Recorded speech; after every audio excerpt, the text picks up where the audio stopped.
नमस्कार मित्रों, मैं संदीप कुमार आप सबका इस Atharva success point YouTube channel पे स्वागत और अभिनंदन करता हूँ।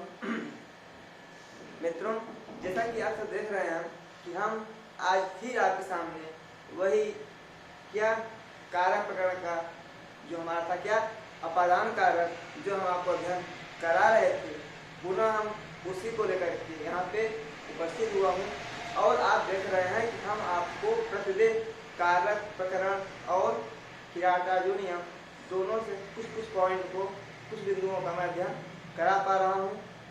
तो क्यों न यदि आपको हमारा ये चैनल, यदि मेरी पढ़ाने की शैली यदि समझ में आ रही हो, यदि आपको अच्छा लग रहा हो, तो आप भी इस चैनल को और वीडियो को लाइक जरूर कीजिएगा। यदि अच्छा नहीं भी लग रहा है तो आप इसे डिसलाइक भी कर सकते हैं, लेकिन यदि नहीं लग रहा है तो न लगने का कारण भी आपको बताना पड़ेगा, जिससे कि सामने वाला क्या करे इसको कुछ सुधार कर सके, है कि नहीं। जब कोई कारण पता होगा तभी सुधार होगा उसमें। चलिए चलते हैं कहाँ पे, हम अपने अपादान कारक की ओर, जहाँ पे क्या शायद ये जितने सूत्र हैं 2-3 हमारे बचे हुए हैं, आज इसको हम संपन्न कर लेंगे ना। तो हम कल जो पढ़ रहे थे, कल क्या पढ़ रहे थे, कालात सप्तमी वक्तव्य, यानी कालवाची शब्दों में हम केवल सप्तमी विभक्ति का प्रयोग करेंगे। अगर कोई अध्ययनवाची या मार्गवाची कोई पद होगा, कोई शब्द होगा, तो उसमें हम क्या करेंगे, प्रथमा और सप्तमी दोनों का प्रयोग करेंगे। ठीक है। तो आज हमारा जो सूत्र है वो है हमारा पंचमी, क्या है हमारा पंचमी विभक्ति।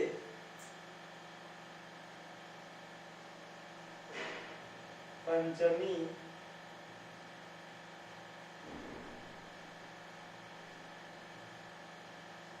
विभक्ति ना 2-3-42, यानी दूसरे अध्याय का तीसरे पाद का 42वां सूत्र है। यह कहता है पंचमी विभक्ति ना, यानी पंचमी विभक्ति होगी कहाँ होगी, जब कहीं पे तुलना की जाए, जब कहीं पे जब तुलना की जाएगी। जैसे क्या तुलना की जाएगी, वहां पे गुण में अंतर हो, गुणों में क्या हो अंतर हो, या उसके भाव में अंतर हो, यानी जब तुलना की जाए, जिससे तुलना की जाएगी। पंचमी विभक्ति ये कहता है कि जब किसी के गुणों में अंतर हो फिर भी उसमें तुलना की जाए। क्या गुणों में अंतर हो फिर भी क्या हो उसमें तुलना की जाए, तब उसमें जिससे तुलना की जाएगी, जिससे तुलना की जाएगी उसमें हम पंचमी विभक्ति का प्रयोग करेंगे। क्या करेंगे, जिससे तुलना की जाएगी उसमें हम पंचमी विभक्ति का प्रयोग करेंगे।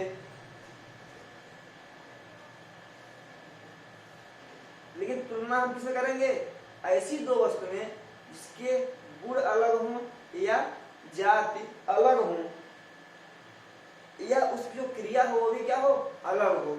यानी गुण, जाति और क्रिया जिन दो वस्तुओं में अलग हो, मतलब भिन्न भिन्न हो, फिर भी उसमें क्या हो जाए, उनमें तुलना की जाए। जब दो ऐसी वस्तुएं जिसकी गुण अलग हो या क्रिया अलग हो या जाति अलग हो, लेकिन फिर भी क्या हो उसमें तुलना की जाए, क्या की जाए तुलना की जाए, तो जिससे तुलना की जाएगी, जिससे तुलना की जाएगी उसमें हम पंचमी विभक्ति का प्रयोग करेंगे। ठीक है मित्रों, समझ आ गई बात है। पंचमी विभक्ति क्या करता है ये, कि जिससे हम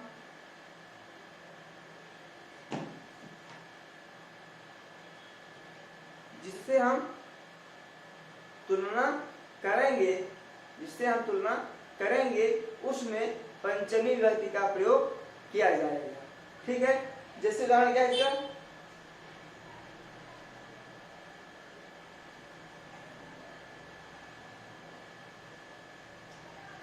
जैसे बोलते हैं कि माता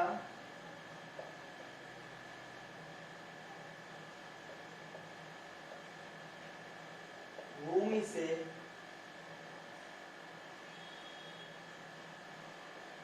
बढ़कर,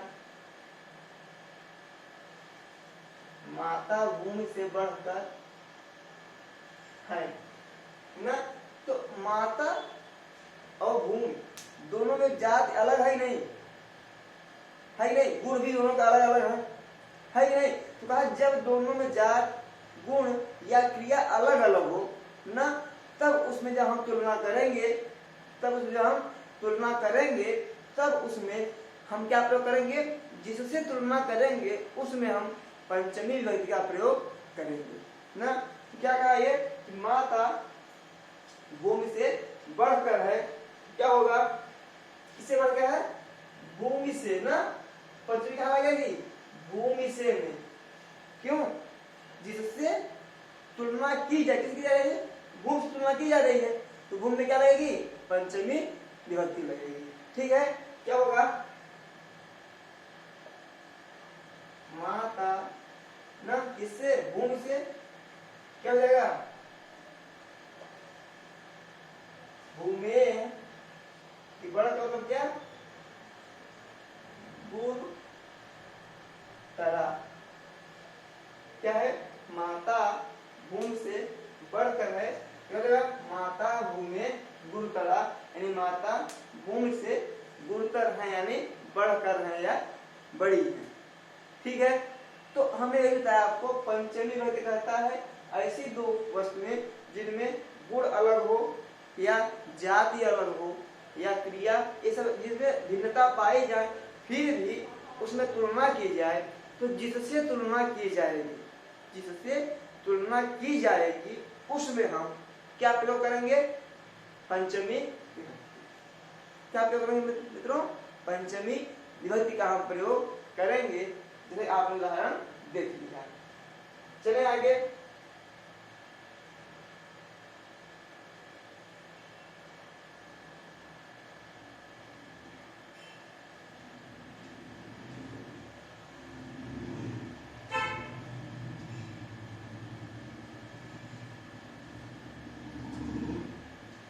हमारा जो ये सूत्र है वो क्या है, बहुत ही महत्वपूर्ण है और बहुत ही कंफ्यूजन पैदा करने वाला है।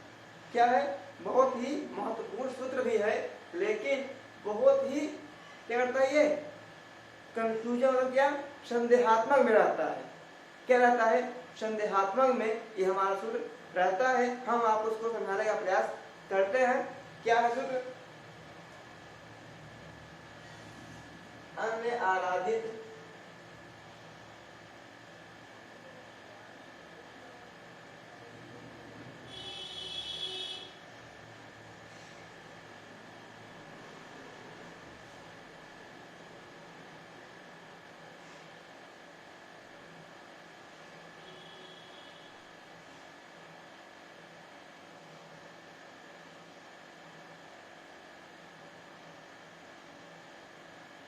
दिक शब्दांश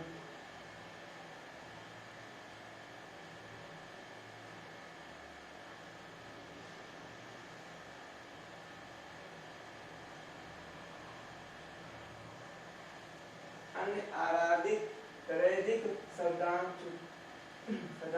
चौत्तर पदार्थ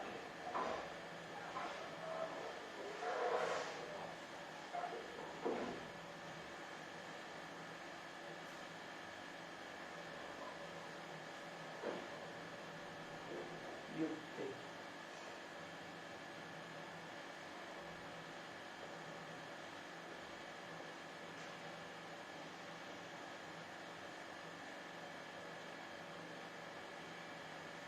ठीक है मित्रों, क्या ये यहाँ पे जो लिखा होगा इन शब्दों के योग में पंचमी विभक्ति का प्रयोग होगा। यहाँ क्या है, युक्त के मतलब योग होने पर, यानी जुड़ने पर। क्या जुड़ने पर, कहा ये जो शब्द दिया होगा, अन्य क्या दिया है, अन्य दिया है या आराध दिया है,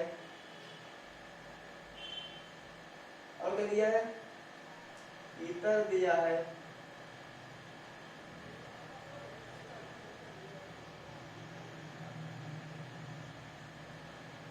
दिक, यानी क्या है, अन्य, आरार, इतर, दिक, न, फिर क्या है, दिक वाली फिर क्या है, शब्दांश, अंश धातु, क्या है, अंश धातु या उत्तर पदार्थ,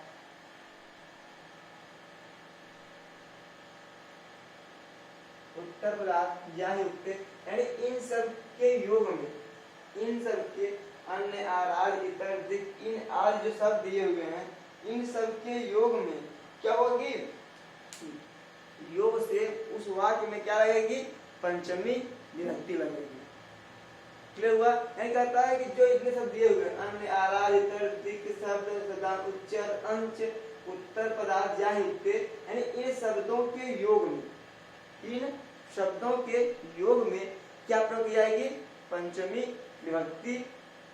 ठीक है, यानी क्या, जिसे कह दी क्या, इसके बाद अन्य, किस से अन्य, किस से अन्य क्या है, कमजोर है, क्या जगह, किसराद अन्य न, यानी कि जिसमें लग जाए, अन्य शब्द आ जाए, या आराग में क्या होता है, दूर, इतर माने भिन्न, दिक माने दिशाएं, उत्तर मतलब उत्तर, प्रत्युत्तर न, यानी कहा इन शब्दों के योग में, इन शब्दों के योग में क्या लगती है, पंचमी विभक्ति लगती है।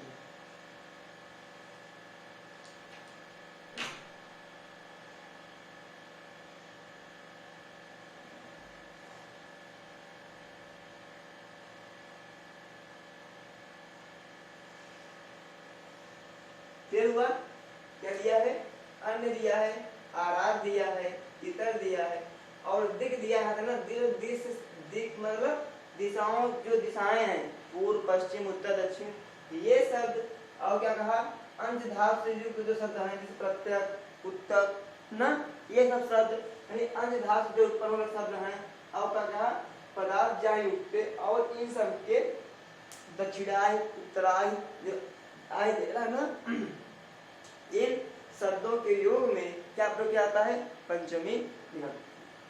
ठीक है, तो एक बात देखिए, आप क्या क्या दिया इसमें, अन्य दिया है, आराध दिया है, इतर दिया है, दिक मतलब दिशाएं, चाहे पूर्व, पश्चिम, उत्तर, दक्षिण जो भी हो ना, प्राची, अवाची, उदीची न, क्या दिया है, दिशाएं दिया हुआ, वो क्या है, सब दिक वाची है, ये दिक शब्द दिया ना, यानी कि दिक वाची जो शब्द है। ठीक है, फिर दिया उत्तर, अंश माने अंश धातु से संबंधित जो शब्द हैं, प्रत्यक, उत्तर न, तो क्या है, ये अंशवाची, अंश धातु से बने ये शब्द हैं। फिर दिया उत्तर, उत्तर पदों से युक्त, आय युक्त न, दक्षिणाय, उत्तराय, ये सब शब्दों के योग में, इन सब शब्दों के योग में हम पंचमी विभक्ति का प्रयोग करते हैं। ठीक है, किसी विभक्ति का प्रयोग करते हैं, पंचमी विभक्ति का प्रयोग करते हैं। ठीक है, तो इसका उदाहरण दे दे, क्या,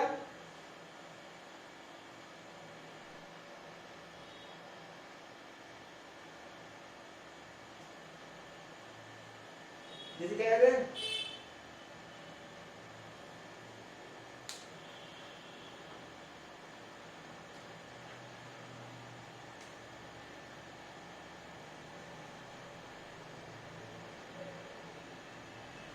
कृष्ण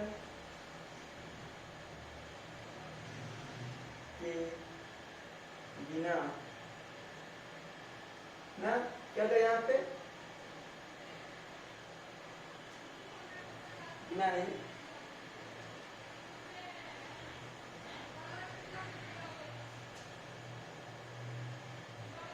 कृष्ण से भिन्न यदि करना होगा तो क्या करेंगे, अन्य प्रयोग करेंगे, पिछड़ाद अन्य, क्या हो जाएगा, पिछड़ाद अन्य। ठीक है, यानी किसी से भिन्न, किसी से अलग। ठीक है, तो ये जो हमारे शब्द दिए हुए, जितने भी शब्द दिए हुए हैं, जैसे क्या कहते हैं कि कृष्ण के बिना कहीं सुख नहीं मिलता, तो कृष्णार्थ रीते न सुखम, क्या कहेंगे, कृष्णात रीते न सुखम।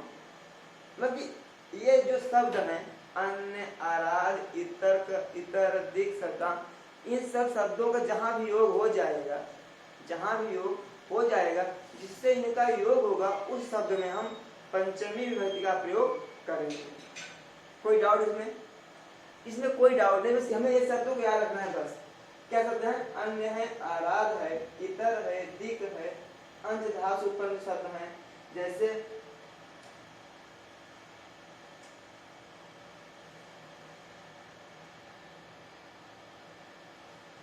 क्या हो जाएगा अंत में?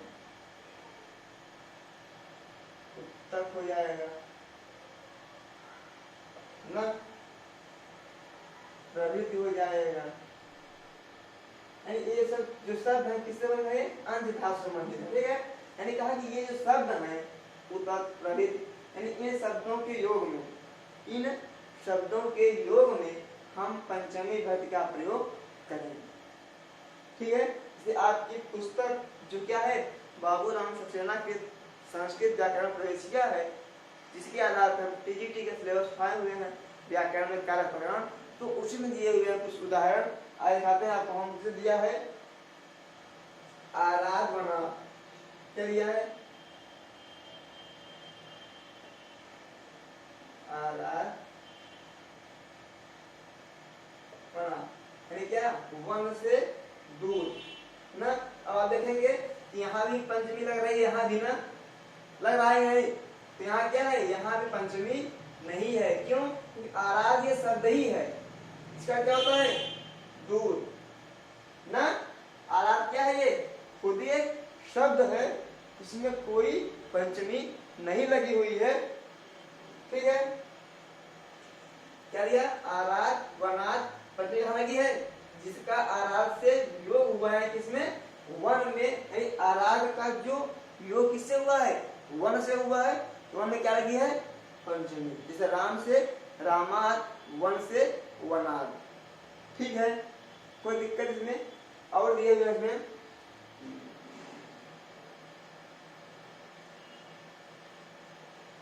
चैत्रा पूर्व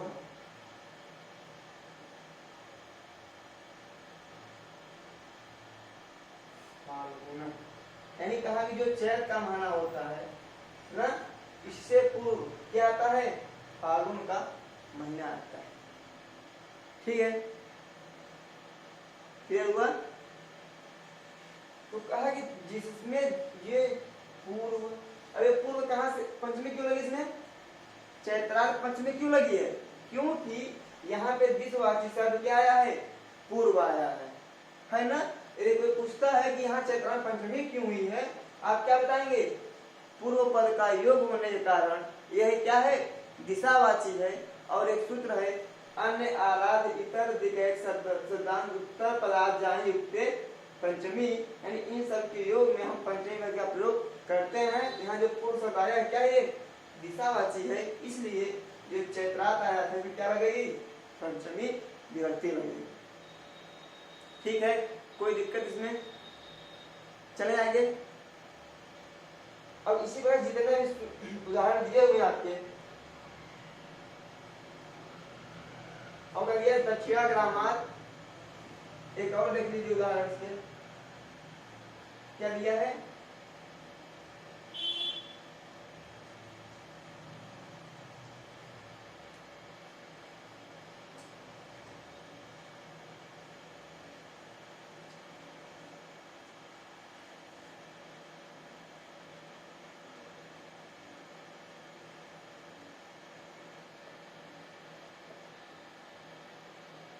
दक्षिणा ग्रामात, यानी ग्राम के दक्षिण।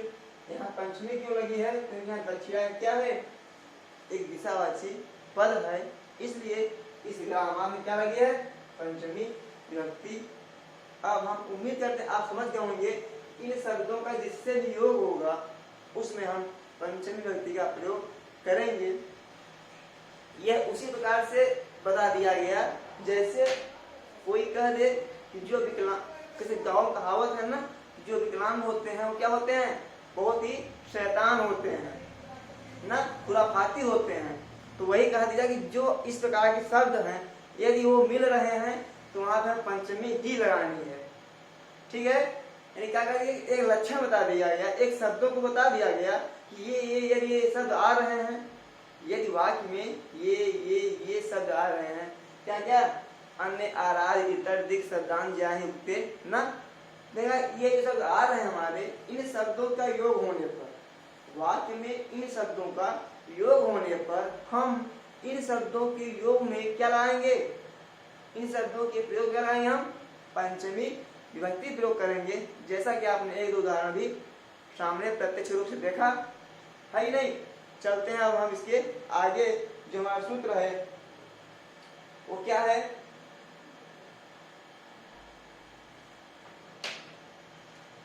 चले आगे हम।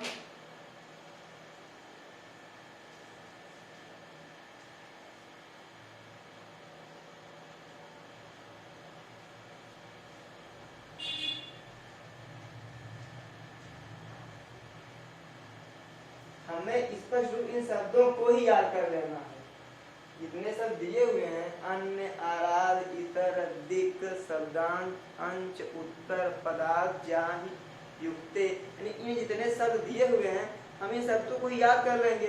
जो कहीं अनुवाद में मिलेगा तो हम इनके प्रयोग में पंचमी विभक्ति का प्रयोग कर देंगे, कोई दिक्कत इसमें। चलिए अब चलते हैं कहाँ पे, इसके आगे सूत्र दिया हुआ है,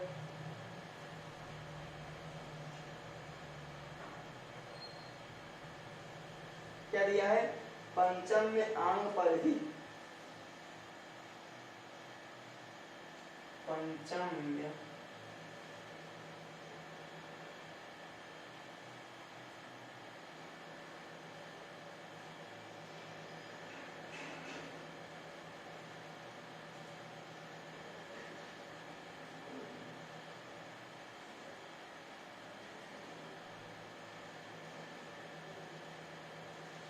पंचम्यपान परिधि। मित्रों ये कहता क्या है, इसका जो संख्या कितनी है, 2 3 10। ये कहता है कर्मप्रवचनीय जो शब्द हैं, जो कर्मप्रवचनीय शब्द हैं कौन कौन से, यहाँ दिया है, इन्हें क्या लिखा है, पंचमी लिखा है। यहाँ क्या है, पंचम में है ना, यहाँ क्या हुई है, यहाँ पे यण संधि हुई है, यहाँ क्या पंचमी लिखा हुआ है। देखिए क्या लिखा है यहाँ पे, पंचमी, और यहाँ पे जब ई हो गया क्या बचा, अप, और क्या यहाँ बचा, अपहरण हुआ, आ बचा, क्या बना, आम, और क्या बचा, परि, यहाँ परिधि लिखा हुआ है। ये तृतीया का बहुवचन है, कह रहा है कि अप, आंग और परि तीन हो गए, यानी क्या, जब इनका हम प्रयोग करेंगे एक विभक्ति के रूप में, क्या प्रयोग करेंगे, कहा कि इनके योग में, इनके योग में या इनके साथ क्या प्रयोग करेंगे हम, पंचमी विभक्ति। तो साथ के योग में कौन सी विभक्ति है, संयुक्त अवधान क्या रहती है, तृतीया विभक्ति ना। तो कहा कि अब तृतीया ने कहना था तो बहुवचन कहना था, तृतीया विभक्ति का बहुवचन क्या बनेगा, है ना, भी और ऐ बनता है, तो क्या हो गया, अपांग, अप आंग परि बनना था, तो अपांग परिधि कर दिए, क्या, अप आंग और परि, इन सब में क्या लगेगी, पंचमी विभक्ति। कब, जब ये क्या होंगे, कर्म प्रवचनीय होंगे। यानी कहने का मतलब ये इतना कह रहा है कि जब कर्म प्रवचनीय क्या, अप आंग और परि कर्म प्रवचनीय होंगे तो इनके योग में हम पंचमी विभक्ति का प्रयोग करेंगे। अब पहले जानते हैं ये कर्म प्रवचनीय किस अर्थ में होंगे, हम क्या जानेंगे पहले कि अप, आंग और यो परि ये सब दिया हुआ है, ये जो कर्म प्रवचनीय हो रहे हैं किस अर्थ में हो रहे हैं। तो इसके लिए सूत्र है, क्या है, अप परि वर्जने न, अप परि वर्जने, और जो दूसरा सूत्र है तो क्या है, अंग मर्यादा। तो ये जो हमारे दो सूत्र हैं, क्या है हमारे ये दो सूत्र हैं। कहा कि अप और परि, अप और परि। यहाँ पर क्या है, तो कहा कि जब अप प्रत्यय, अप कौन प्रत्यय, परि प्रत्यय ना। यहाँ पर क्या है, छोटी, अब कहेंगे आप बड़ी यहाँ क्यों लिखा हुआ है। अब आपके लिए समस्या क्या है कि यहाँ पे बड़ी ही क्यों लिखा हुआ है ना। तो जैसे हम हरि हरि हरि हरिया लिखते हैं, तो हरि क्या करते हैं, बड़ी लगाते हैं, हरि हरि हरिया। जो प्रथमा भक्ति के द्विवचन में जो हम बड़ी ही लगा रहे हैं, क्यों, क्योंकि वहां दो हरि का बोध हो रहा था, दो हरि का बोध हो रहा था।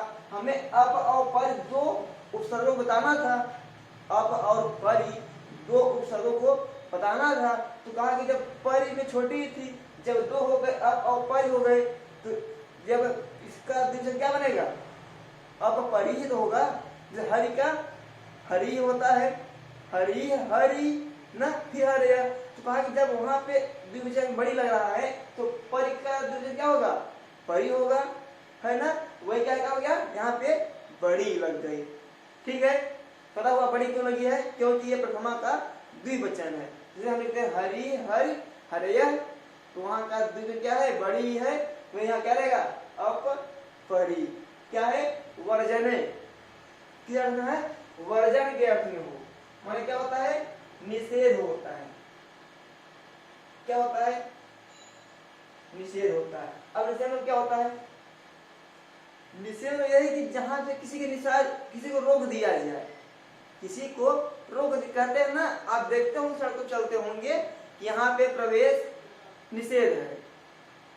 प्रवेश क्या है, आप स्टेशन गए हैं, रेलवे स्टेशन आप गए होंगे, आप देखे होंगे कि यहाँ से क्या है, निकास है, अब प्रवेश वर्जित है। अब देखा नहीं, प्रवेश वर्जित है, प्रवेश निषेध है। आप देखते हो जो आप देखते हैं सिगरेट, तंबाकू इत्यादि, वहां पे लिखा रहता है नहीं, क्या लिखा रहता है, वहां निषेध नहीं।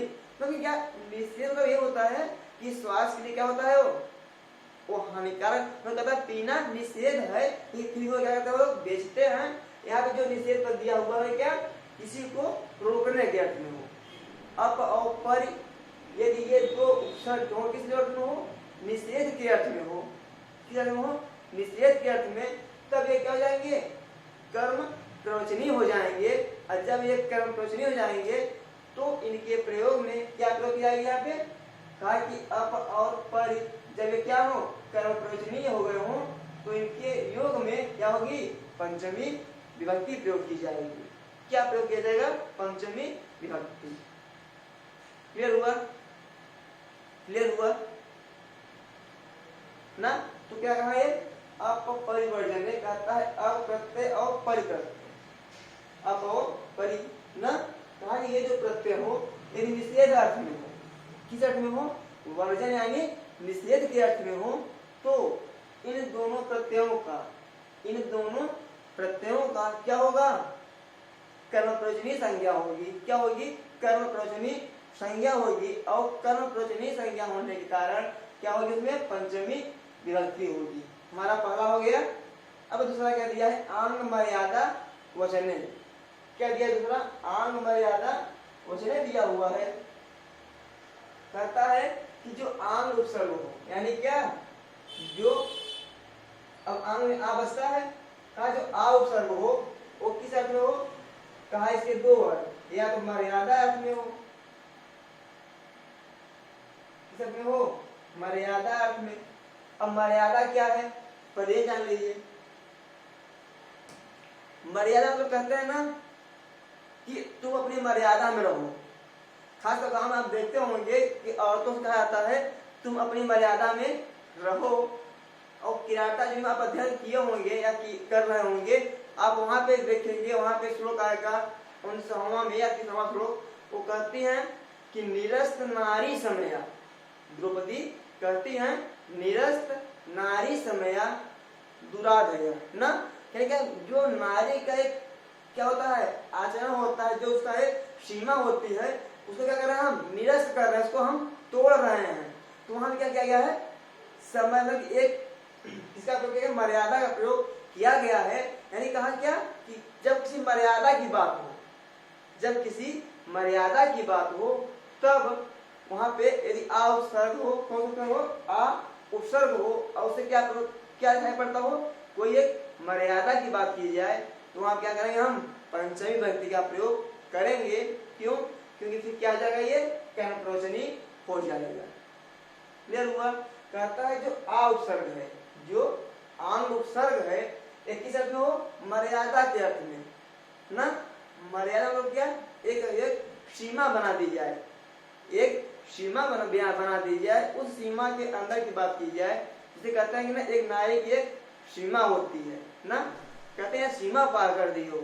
जब लोग बात करते हैं या बोलते हैं कि हद पार कर दी हो ना, वही हद ही सीमा है। कहते हैं हद पार कर दी हो, बोलते ही नहीं, जो बोलते हद पार कर दी हो वही क्या है, सीमा है। तुम सीमा मत मांगो, सीमा के अंदर रहो, है ना। अरे वैसे बोलते हैं ना औकात में बात किया करो ना, एक सीमा अंदर की बात किया करो, है कि नहीं। वही कह रहा है क्या कि जो मर्यादा होती है, जो एक सीमा होती है ना, यदि सीमा के अर्थ में, एक मर्यादा के अर्थ में आंग उपसर्ग आए, सीमा या मर्यादा के अर्थ में आंग उपसर्ग यदि आएगा तो उसकी क्या हो जाएगी, कर्मप्रयोजनी संज्ञा हो जाएगी। और जब कर्मप्रयोजनी संज्ञा हो जाएगी तो उसमें क्या प्रयोग करेंगे हम, पंचमी विभक्ति प्रयोग करेंगे। क्लियर हुआ मित्रों? आंग किस अर्थ में, मर्यादा के अर्थ में, और वचन के अर्थ में किस अर्थ में होगा, वचन के अर्थ में। वचन में क्या, वचन मतलब ये हुआ व्याप्ति। यहाँ जो वचन दिया हुआ है इसका अर्थ क्या हुआ, व्याप्ति अर्थ में ना। किस अर्थ में है ये, व्याप्ति अर्थ में है। तो वही बताया गया कि जो वचन है, जो वचन है यानी जो व्याप्ति है, क्या है, एक व्याप्ति है। हमें व्याप्ति यानी क्या, व्याप्ति क्या है, व्याप्ति क्या है, कहते हैं कि हम सब क्या हैं, संसार में व्याप्त हैं। संसार में व्याप्त है नहीं, तो हमें क्या है, व्याप्त है कहाँ पे, संसार में व्याप्त है ना। व्याप्त में जहां कहीं रह रहे हो आप, उससे क्या है, ढके हुए हो, क्या हो, आच्छादित हो, ढके हुए हो, वही क्या है, व्याप्ति है। कहा जब आंग उपसर्ग, जो आंग उपसर्ग है, आ उपसर्ग है, आंग की अवस्था है, अवस्था है। कहा आंग का अर्थ मर्यादा हो या व्याप्ति हो, तो आंग का जो आंग उपसर्ग है उसका अर्थ क्या हो, या तो मर्यादा के अर्थ में हो या व्याप्ति के अर्थ में हो, तब भी इस आंग उपसर्ग का, इसका आंग उपसर्ग का क्या हो जाएगा, कर्मप्रयोजनी संज्ञा हो जाएगी।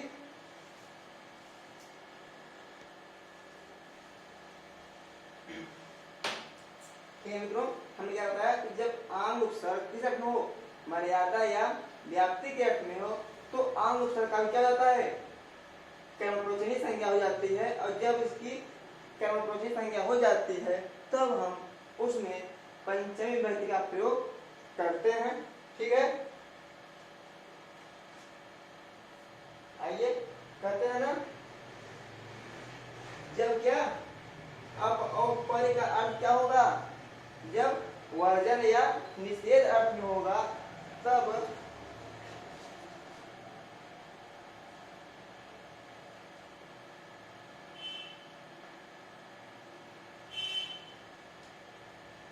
जिससे क्या हो गया, क्लियर है आपका, रफ कर इसको हम।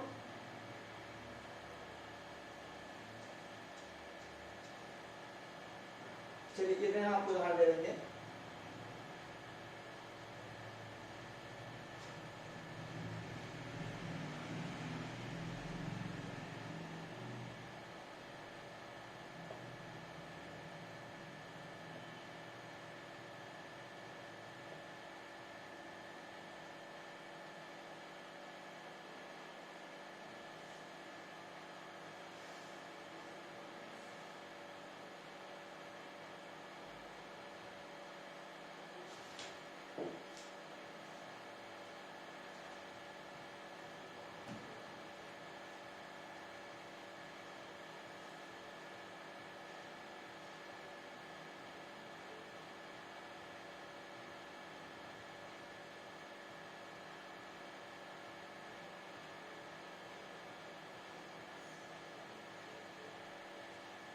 यानी संसार कहाँ पे है का संसार हरि है कहाँ है संसार के बाहर है। यानी क्या बता दिया कि हरि कहाँ है संसार से बाहर है। क्या हरि को संसार से क्या कर दिया गया निषेध कर दिया बहिष्कृत कर दिया गया है ना।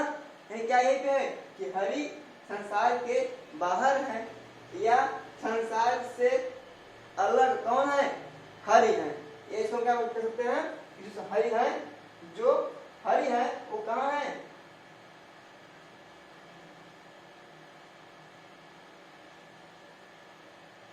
या हरि से अलग ना। ये इसको हम बोल सकते हैं कि हरि से दूर क्या है संसार है। जब ऐसा कुछ कहा जाए ना तो यहाँ पे जो यहाँ क्या प्रयोग करेंगे हम अप या पर किस अर्थ में निषेध के अर्थ में प्रयोग करेंगे तो कहेगा हरे यानी क्या हरि से क्या है संसार क्या है से संसार यानी हर से क्या है दूर है। हरे अप या परी ना अब क्या हुआ से दूर का अर्थ हुआ बाहर का अर्थ हुआ। अप या परी का अर्थ क्या है हर से बाहर या हर से दूर क्या है संसार है। ठीक है हरे क्या यहाँ पे पंचमी विभक्ति प्रयोग किया गया है। हरे में कौन विभक्ति लगी है पंचमी विभक्ति क्यों लगी है क्योंकि यहाँ अप और पर जो शब्द आए हैं क्या है अप और पर जो उपसर्ग आए हैं ये किस अर्थ में आए हैं वर्जन के अर्थ में आए हैं। किस अर्थ में आए हैं वर्जन या निषेध के अर्थ में आए हैं। इसीलिए ये जो हरि शब्द है जिससे क्या कह रहा है संसार से अलग किया जा रहा है विवेक किया जा रहा है उससे संसार में नहीं है ऐसा निषेध किया जा रहा है। इसलिए हरि शब्द में क्या प्रयोग किया गया पंचमी विभक्ति किस अर्थ में अप और परी यानी निषेध के अर्थ में क्या प्रयोग किया गया हरि पद में पंचमी विभक्ति प्रयोग किया गया।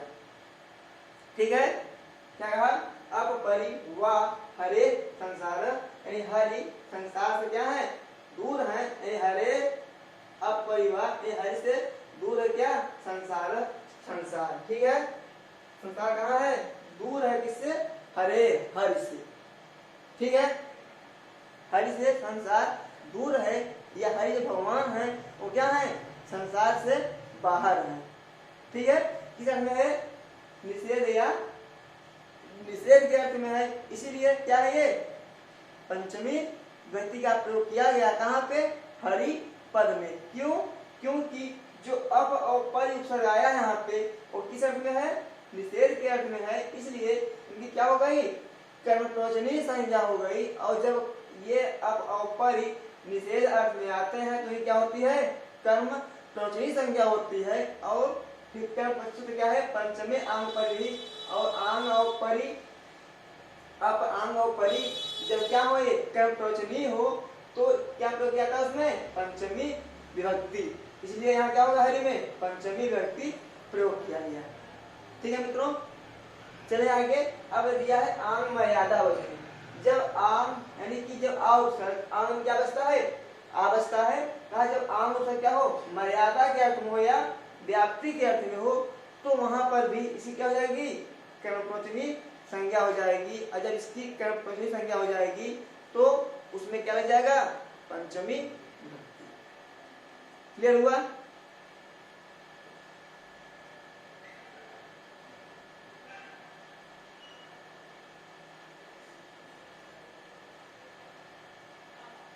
ये हो गया ना। अब आते हैं यहाँ पे हम मर्यादा के अर्थ में। आम का एक देख लेते हैं मर्यादा के अर्थ में और फिर एक देख लेंगे व्याप्ति के अर्थ में। ठीक है तो जो मर्यादा का अर्थ दिया हुआ है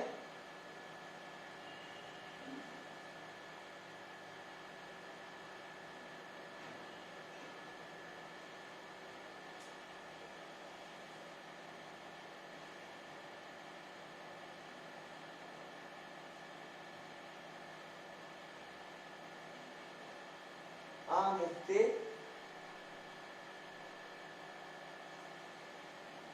संसार क्या है आमुक्ते संसार, यहाँ पे आ मुक्ते ना, यानी क्या कर रहा है, आ मुक्ते यानी मुक्ति तक कहा जाता है संसार में ना, यानी क्या कर रहा है, जब तक लोग मुक्ति नहीं पा जाते, जब तक यहाँ से मोक्ष की प्राप्ति नहीं कर लेते, तब तक कहाँ रहते हैं, वो संसार में रहते हैं। कहा आ मुक्ते यानी मुक्ति तक, यानी क्या कर दिया, ये मर्यादा में बांध दिया कि नहीं,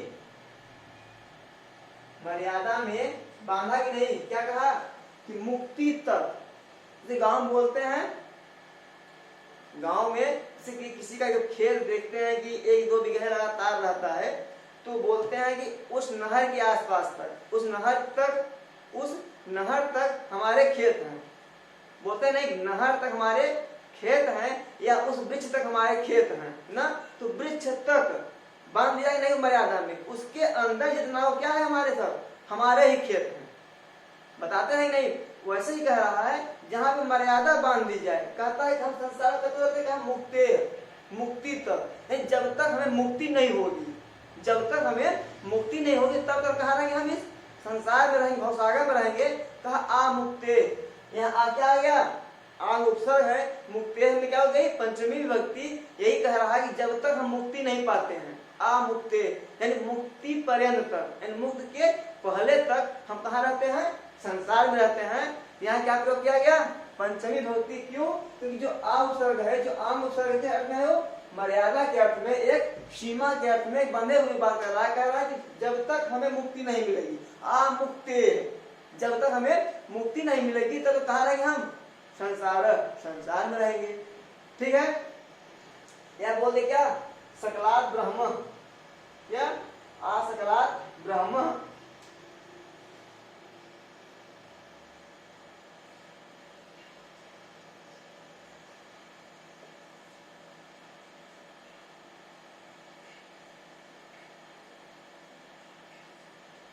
क्या कहा, आ सकलात ब्रह्म, यानी ब्रह्म कहाँ है, आ सकलात, यानी हर जगह कौन है, ब्रह्म है। ये क्या हुआ, व्याप्ति हुआ नहीं, व्याप्ति में रहना, अन्वय व्याप्ति, कह रहा व्याप्ति हुआ ना, ये कह रहा है आ सकलात, यानी आ सकलात संपूर्ण जगहों पे, आ सकलात, जिसे आप देखे होंगे, क्या जो आता था प्रहलाद, पहले आता था ना, एक कहानी आती थी, उसमें कहता है, हिरण्यकश्यप पूछता है तुम्हारे भगवान कहाँ है, हिरण्यकश्यप प्रहलाद से पूछता है तुम्हारे भगवान कहाँ है, तो प्रहलाद कहता है कि हमारे वहां हर कण कण में है। क्या जानता है वो, हमारे भगवान हर कण कण में है। वही कह रहा आ सकलात ब्रह्म, यानी जो ब्रह्म है वो कहाँ है, आ सकलात, हर जगह है, सर्वत्र है, हर स्थानों पे है, कौन, ब्रह्म। तो वही कह रहा आ सकलात ब्रह्म, यानी जो ब्रह्म है वो कहाँ है, हर जगहों पे है। ठीक है, तो यही का हर जगह व्याप्त है ना। जैसे हम कहते रूम में वायु कहाँ है, रूम में हम बात करें वायु कहाँ, हवा कहाँ पे है, तो आप क्या कहेंगे, आ सकलात वायु, हर जगह क्या है, वायु है ना। तो जो हर जगह व्याप्त, वही क्या होगा, वही तो व्याप्ति है, जो हर जगह हो। तो कहा कि आ सकलात ब्रह्म, यानी कि ब्रह्म कहाँ पे है, कहता है हर जगह ब्रह्म है, हर जगह ब्रह्म है। ठीक है, तो कहा क्या, यहाँ पे जो आम उपसर्ग आया है, यहाँ पे जो आम उपसर्ग आया है, व्याप्ति के अर्थ में आया है। जो ये आम उपसर्ग किस अर्थ में था, ये हमारा मर्यादा के अर्थ में था ना, और जो हमारा ये आम उपसर्ग आया है किस अर्थ में, ये व्याप्ति के अर्थ में है। किस अर्थ में मित्रों, ये व्याप्ति के अर्थ में है। और जब कहा कि जब आंग उपसर्ग मर्यादा या व्याप्ति के अर्थ में हो, तो इनकी क्या हो जाएगी, कर्म प्रवचनी संज्ञा हो जाएगी। क्या हो जाएगी, कर्म प्रवचनी संज्ञा हो जाएगी। और ये कहा पंचम अंग पर भी कहा कि अप आंग और परि कर्म प्रवचनी हो, तो उसमें हम पंचमी विभक्ति का प्रयोग करते हैं। कोई डाउट इसमें, क्लियर हो गया। आपने क्या देखा, अप परिवर्जने, अप प्रत्यय या परिप्रत्यय, अप या परि प्रत्यय के अर्थ में हो, निषेध या वर्जन के अर्थ में हो न, तो वहां पर हम क्या करेंगे, पंचमी विभक्ति का प्रयोग करेंगे। और आम उपसर्ग यदि मर्यादा या व्याप्ति के अर्थ में हो, तो हम यहाँ क्या करेंगे, हम पंचमी विभक्ति का प्रयोग करेंगे। आम लोग प्रकार उदाहरण यहाँ पे देख सकते हैं। ठीक है, कोई दिक्कत अब क्लियर हो गया। पंचम में अंग पर भी हमारे किस पुस्तक दिया हुआ है, तो पंचम में अंग पर भी हमारे संस्कृत व्याकरण प्रवेशिका में सूत्र दिया हुआ है। तो कहा कि अप आंग और परि, अप आंग और परि इन तीनों उपसर्गों में जब ये क्या हो, कर्म प्रश्नी हो, तो इनके प्रयोग में क्या हम प्रयोग करेंगे, पंचमी विभक्ति लगाएंगे ना। तो कहता है कब, तो कहा कि उसी के अंदर दिया हुआ है अब परिवर्जने, अब और परि प्रत्यय किस अर्थ में हो, जब निषेध के अर्थ में हो, या और जो आन प्रत्यय हो किस अर्थ में हो, मर्यादा या व्याप्ति यानी वचन अर्थ, वचन के अंदर में हो, व्याप्ति के अर्थ में हो, तो जब ये क्या हो जाएंगे, ये कर्म प्रवचनीय हो जाएंगे। और जब ये कर्म प्रवचनीय हो जाएंगे तो इनके अर्थ में क्या लगाएंगे, हम पंचमी विभक्ति का प्रयोग करेंगे। कोई डाउट नहीं है? फिर चले आगे, यदि संदेह हो तो पूछ सकते हैं। ठीक है, चले आगे।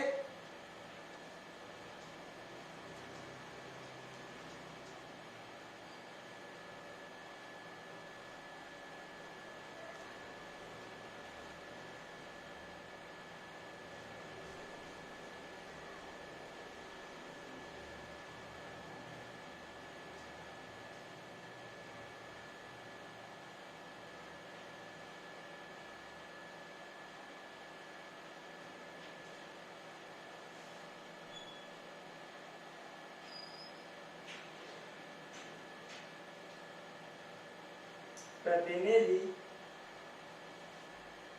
प्रतिनिधि प्रतिदाने च,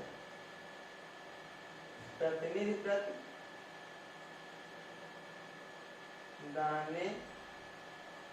च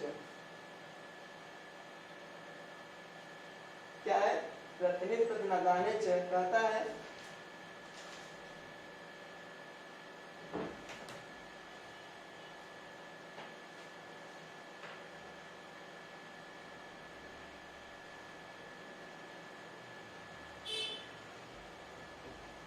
प्रतिनिधि और प्रतिदाने च, ये कहता है प्रतिनिधि और प्रतिदान यानी क्या, विनिमय के अर्थ में क्या होते हैं, कर्म प्रवचनीय संज्ञक होते हैं। जो यहाँ क्या दिया है, यहाँ भी प्रति दिया है और यहाँ प्रति दिया हुआ, कहा प्रति सब क्या रहेंगे, कर्म प्रवचनीय होंगे, तो प्रति के योग में क्या प्रयोग किया जाएगा, पंचमी विभक्ति। प्रतिनिधि मतलब क्या होता है ना, तो आप ये समझिए कि प्रतिनिधि मतलब क्या, हम आप कौन है, अपने पिता के प्रतिनिधि ही तो हैं ना, अपने पिता के लोग क्या हैं, प्रतिनिधि हैं। यानी कि जिनके बाद, जैसे कि हम कहते हैं ना कि सीएम है, एक उप सीएम होते हैं, कौन होते हैं, एक राज्य मंत्री और एक उप राज्य मंत्री। तो जो उप होता है क्या होता है, उसका प्रतिनिधि होता है, क्या होता है, प्रतिनिधि होता है। जैसे जब कहीं चला जाते हैं योगीनाथ, जो उनके उप सीएम है केशव प्रसाद, क्या करेंगे, उनके स्थान पे क्या करेंगे, उनके जैसे कार्यों को संपादित करेंगे, उनके इसमें क्या रहेंगे, वो प्रतिनिधि रहेंगे। आप देखते हैं जब रामायण महाभारत देखे होंगे, उसमें एक मतलब कि आप प्रतिनिधि करेंगे, इसकी इस सेना क्या क्या करेंगे, प्रतिनिधित्व करेंगे, क्या नहीं। आज महाभारत देखा होगा युद्ध के समय, तो जो वहां पे आप देखते हैं कि उसमें क्या होता है, एक प्रमुख होता ही नहीं, उसमें क्या होता है, प्रमुख होता है, जो क्या करता है, उस पूरे सेना का संचालन करता है, नेतृत्व करता है ना। वही कहा प्रतिनिधि क्या, जो सबका संचालन करे, नेतृत्व करे उस ग्रुप का ना। जैसे हम अपने घर में हम अपने पिता क्या रहेंगे, प्रतिनिधि रहेंगे ना। प्रतिनिधि मतलब यही हुआ कि जो उन सब में क्या होगा, श्रेष्ठ होगा। ठीक है, प्रतिनिधि प्रतिदाने च, कहा कि जो प्रतिनिधि रहेगा, जो प्रतिनिधि होगा, जिसका भी प्रतिनिधि होगा, वो क्या रहेगी, पंचमी विभक्ति।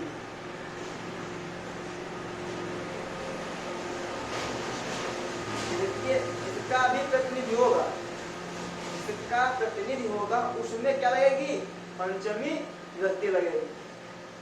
ठीक है, क्लियर हुआ?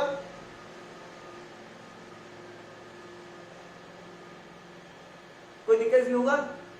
प्रतिनिधि समझ गया ना? प्रतिनिधि का अर्थ यही हुआ क्या, जो उसमें क्या होगा, श्रेष्ठ होगा, जो बड़ा होगा। ठीक है, जैसे कि उसके अनुपस्थिति में जो कार्यों को संपादित वही क्या करेगा, वही क्या रहेगा, प्रतिनिधि रहेगा। जो हमारा प्रमुख है, जैसे हम बात करें क्या, राज्य की बात करें या अपने भारत की बात करते हैं ना, जो हमारे प्रधानमंत्री हैं ना, अगर प्रधानमंत्री जी नहीं रहेंगे तो उनके स्थान पर कोई तो रहेगा ना उसके कार्यों को चिंता करने वाला। तो जो जब उनकी अनुपस्थिति में जो कार्यभार देखेगा, जो कार्यों की देखरेख करेगा, वही क्या रहेगा, उसकी उस समय उनका प्रतिनिधि रहेगा। ठीक है, तो प्रतिनिधि यही कि अनुपस्थिति में जो कार्यों का देखभाल करे ना, वो क्या रहेगा, हमारा प्रतिनिधि रहेगा। और आप देखते हैं कि जब ओलंपिक गेम होते हैं ना, तो वहां क्या होता है, हर एक देश का एक बालक होता है, हर एक देश का एक क्या होता है, वहां खिलाड़ी रहता है। तो जब हर देश खिलाड़ी होता है, वो क्या करता है, अपने राज्य अपने देश क्या करता है, वो प्रतिनिधि करता है। क्या करता है, वो प्रतिनिधि करता है, यानी क्या, मुखिया होता है ना। समझे नहीं? प्रतिनिधि यही हुआ क्या, कि जब उनकी अनुपस्थिति में क्या करे, कार्यों की देख रेख करे। ठीक है, अब आगे क्या है, प्रतिदान में क्या होता है, विनिमय करना, मतलब क्या, लेन देन करना। जैसे गांव बोलते हैं ना, गांव बोलते हैं नहीं ये हमारे पास है, ये आपके पास है, चलिए हम लोग बदल लेते हैं। क्या है ये, मतलब बदलना। प्रतिदान क्या हुआ, दान प्रतिदान ना। कहते हैं हम आपको ये दे दिए, हम आपको पेन दे दिए, आप पेंसिल दे दीजिए। यदि हम आपको पेन दे दिए, क्या हो गया, दान हो गया, दान हो गया। यदि आप हमें उसके बदले कुछ दे रहे हो, क्या हो गया, हमारा प्रतिदान हो गया। दान प्रतिदान, यानी दान के बदले जो दिया, जो क्या है, प्रतिदान है ना। कहते हैं हमारे पास चावल है, आपके पास गेहूं है, आप चावल हम आपको चावल दे देते हैं, आप हमें गेहूं दे दीजिए, है कि नहीं? यही क्या हुआ, प्रतिदान हुआ, विनिमय हुआ, परिवर्तन हुआ, जिसे बोलते हैं चेंजिंग, कहते हैं चेंज करिए, है ना। वही क्या है, ये दान प्रतिदान हुआ। क्लियर हुआ? क्लियर हुआ कि नहीं? प्रतिनिधि प्रतिदान समझ गया? प्रतिनिधि क्या हुआ, प्रतिदान क्या है, समझ गया? यानी क्या अर्थ है, विनिमय करना, परिवर्तित करना ना। ठीक है, अब चलिए, अब हमने बताया जो प्रतिनिधि करेगा ना, जिसका भी प्रतिनिधि कहते कि अगर हम मोदी की बात करते हैं, इसकी मोदी की बात करते हैं, यदि मोदी जी नहीं है भारत में, तो उनके कार्यभार को जो देखेगा, उनके कार्यभार को जो देखेगा, वह क्या रहेगा, हमारा उनका क्या रहेगा, वो प्रतिनिधि रहेगा। मोदी जी की अनुपस्थिति में जो कार्यभार देखेगा मोदी जी का, वही क्या रहेगा, मोदी जी का प्रतिनिधि रहेगा। तो जिनका प्रतिनिधि रहेगा, जैसे मोदी जी का प्रतिनिधि कर रहा है ना, तो मोदी जी में क्या लगेगी, पंचमी विभक्ति। क्या लगेगी, पंचमी विभक्ति। चलो यह हुआ कि जिसका भी प्रतिनिधि किया जाएगा, जिसका भी प्रतिनिधि किया जाएगा, उसमें पंचमी विभक्ति का प्रयोग करेंगे। ठीक है, फिर दिया प्रतिदानेच, यानी जिसके बदले जो लिया जाए, जिसके बदले लिया जाएगा, उसमें क्या प्रयोग करेंगे, हम पंचमी विभक्ति का प्रयोग करेंगे। यानी जिसके बदले कोई वस्तु ली जाती है, तो जिसके बदले ली जाएगी, उसमें क्या प्रयोग करेंगे, हम पंचमी विभक्ति। और जिसका वो प्रतिनिधि करेगा, जिसका प्रतिनिधि करेगा, उसमें क्या लगेगी, पंचमी विभक्ति। ठीक है, क्या प्रतिनिधि प्रतिदानेच। अब देखिए प्रतिनिधि क्या आ गया, कहा प्रद्युम्न कृष्णात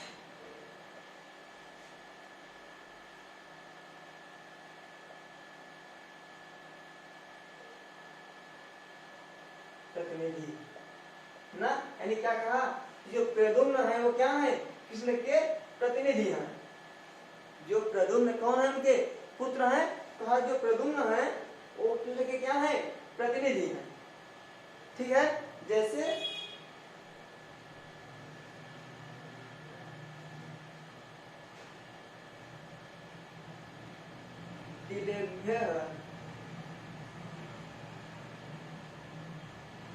प्रति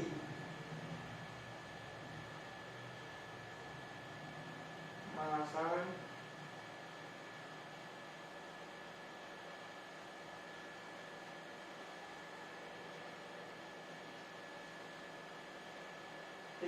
मासान प्रति अक्षर प्रति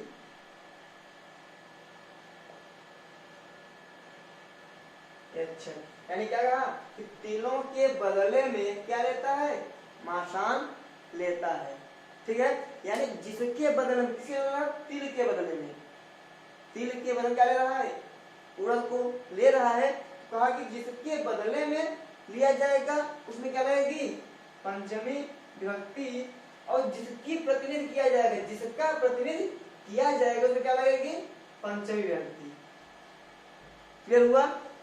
प्रतिनिधि प्रतिदान क्या कहता है कि जिसका भी प्रतिनिधि किया जाए, जिसका भी प्रतिनिधि किया जाएगा उसमें क्या लगेगी, पंचमी विभक्ति। ठीक है, और जिसके बदले में, जिसके बदले में कोई चीज बदली जाती है उसमें क्या लगती है, पंचमी विभक्ति।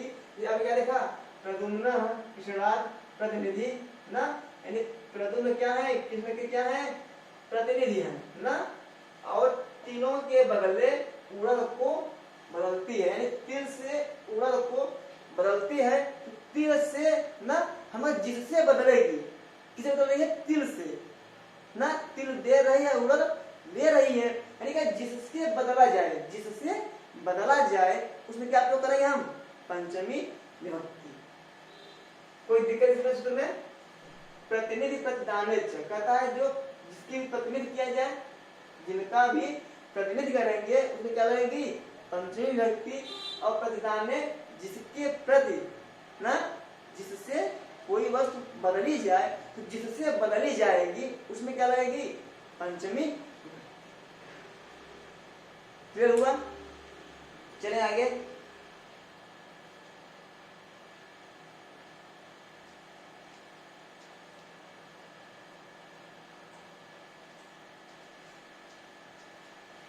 प्रतिनिधि प्रतिदान, ठीक है, कहा जिसका भी प्रतिनिधि करेगा उसमें क्या लगेगी, पंचमी विभक्ति। और जिसके बदले कोई वस्तु ली जाती है, जिसके बदले कोई वस्तु ली जाती है, तो जिसके बदले ली जाएगी उसमें क्या प्रयोग किया जाएगा, पंचमी विभक्ति। और ये हमारा जो अब है क्या है, वही हमारा आखिरी सूत्र होगा, विभाषा गुणे अस्त्रियां। क्या है,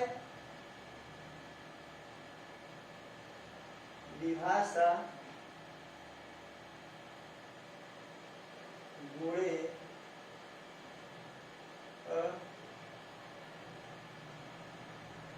अस्त्रियां ना, क्या है, विभाषा गुणे अस्त्रियां।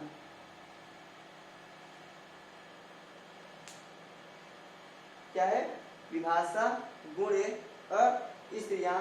ये क्या कहता है, कहता है विभाषा में क्या होता है, विकल्प से।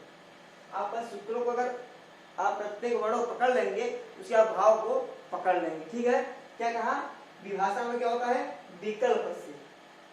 क्या होता है, विकल्प से। मतलब क्या, कोई गुण हो ना, पहले विभाषा में क्या होता है, विकल्प से ना, विकल्प से क्या, कहा विकल्प से क्या होगी, पंचमी होगी। क्या विकल्प से, पंचमी होगी ना। कहा किसमें होगी पंचमी, कहा गुणे अस्त्रियां।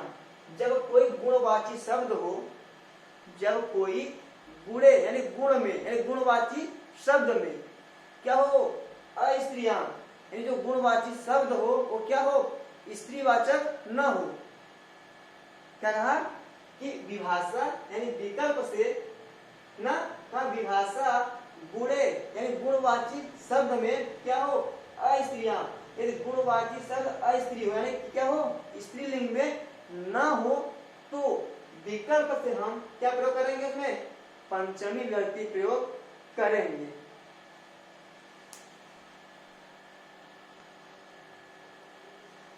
तो क्या है मित्रों, हमने कहा विभाषा में क्या, विकल्प से।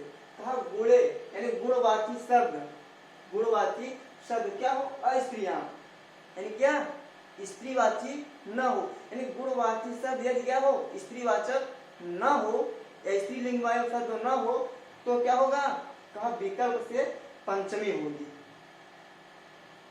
क्लियर हुआ, क्लियर हुआ, कहा विभाषा मतलब विकल्प से।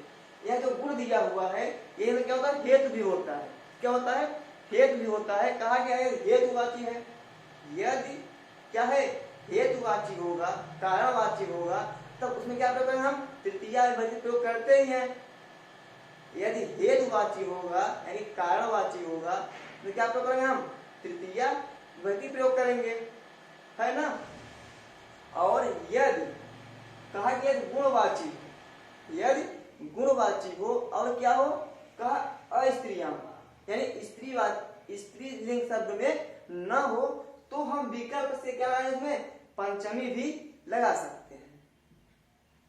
ठीक है, यानी ये 3 शर्त दिया। नंबर 1 क्या हो, जो गुणवाची शब्द हो, क्या हो, पहले हो गुणवाची हो और किसमें होगा कि स्त्रीलिंग में न हो, ना स्त्रीलिंग में न हो ना, क्या होगा, तब इसमें हम क्या लगाएंगे, हम इस गुणवाची में हम तृतीय और पंचमी दोनों प्रयोग कर सकते हैं। क्या हमने तृतीय और पंचमी दोनों में हम प्रयोग कर सकते हैं। क्लियर हुआ, कि गुणवाची शब्द यदि क्या हो, स्त्रीलिंग में न हो यानी स्त्रीवाची न हो तब हम उसमें तृतीया विभक्ति और पंचमी विभक्ति का प्रयोग, विकल्प से पंचमी विभक्ति प्रयोग कर देंगे। ठीक है, इसका उदाहरण क्या है,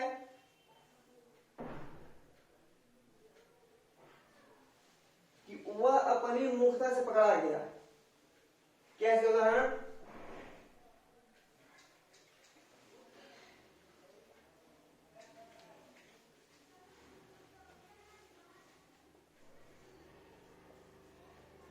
अपनी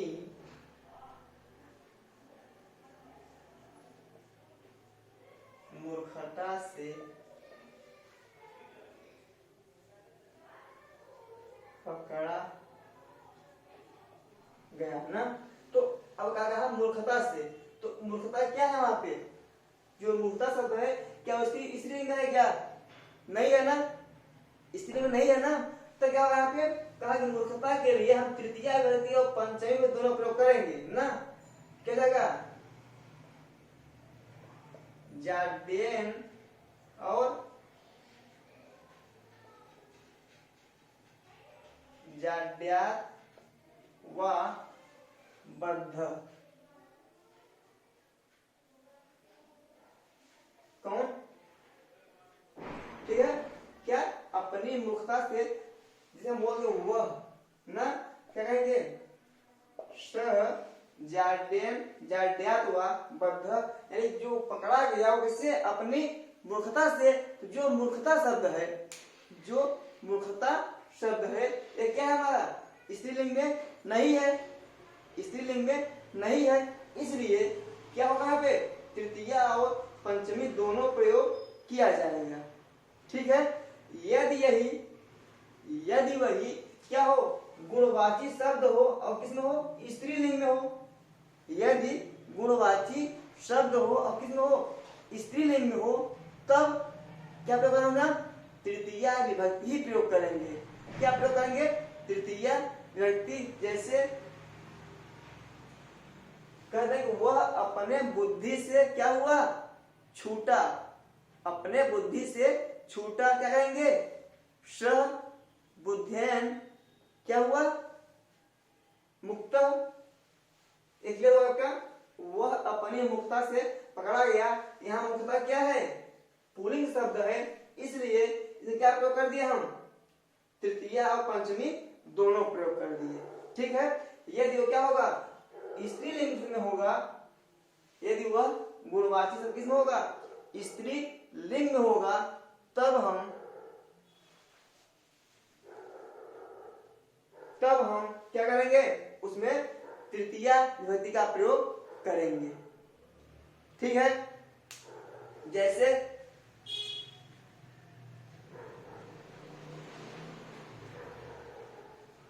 बुद्धि से छूटा ना, क्या हो जाएगा,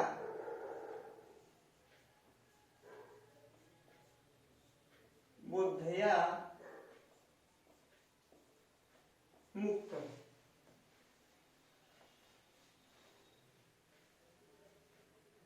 क्या होगा, बुद्धया मुक्त ना, यानी अब बुद्धि क्या है, यहाँ पे स्त्रीवाचक है, जो बुद्धि शब्द क्या हो, स्त्रीलिंग है, इसलिए यहाँ क्या प्रयोग किया गया, सिर्फ तृतीया विभक्ति। क्लियर हुआ। यदि किसी का गुण या किसी का हेतु किसमें हो, पुल्लिंग में हो ना, यानी कि स्त्रीलिंग में ना हो, तो उसमें हम तृतीया और पंचमी विभक्ति का प्रयोग करते हैं। क्लियर हुआ, क्लियर हुआ। क्या कहा, विभाषा गुणे स्त्रियां, जब कोई गुणवाची शब्द, जब कोई गुणवाची शब्द क्या हो, स्त्रीलिंग में ना हो, तो उसमें हम विकल्प से पंचमी प्रयोग करते हैं और तृतीया प्रयोग होती है, यानी विकल्प से हम पंचमी विभक्ति प्रयोग करते हैं। यदि पूछता है विकल्प विभाषा का अर्थ क्या है, हम क्या बताएंगे, पंचमी विभक्ति के लिए आया है कि विकल्प से हम पंचमी विभक्ति प्रयोग करेंगे। ठीक है, क्या कहा कि गुणवाची हो, क्या हो, स्त्रीलिंग में न हो, स्त्रीलिंग में न हो, तो उसमें क्या करेंगे, हम तृतीया और पंचमी का प्रयोग करेंगे। यदि वह गुणवाची शब्द किसमें है, स्त्रीलिंग में है, तो हम मात्र तृतीया विभक्ति का प्रयोग करेंगे। ठीक है, ठीक है, बस आज की हमारी क्लास इतनी ही मित्रों, धन्यवाद।